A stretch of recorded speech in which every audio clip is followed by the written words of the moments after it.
me tell you something. If you struggling doing a pull-up, there's some stuff you need to do.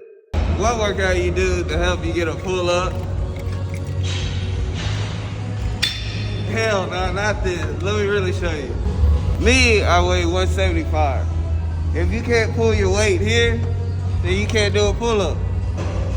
Whenever you do the lat pull down, you want to get in there snug. You want to move slow. Here. That's the correct form of doing it. You don't want to be like this.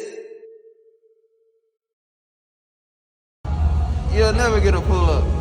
That's some fat back activities. If you can't do your weight, do a weight that is smaller, that you know you can do, but that make you struggle. Whenever you do a pull-up, I'll be doing all this swimming shit. That's not helping you get up there.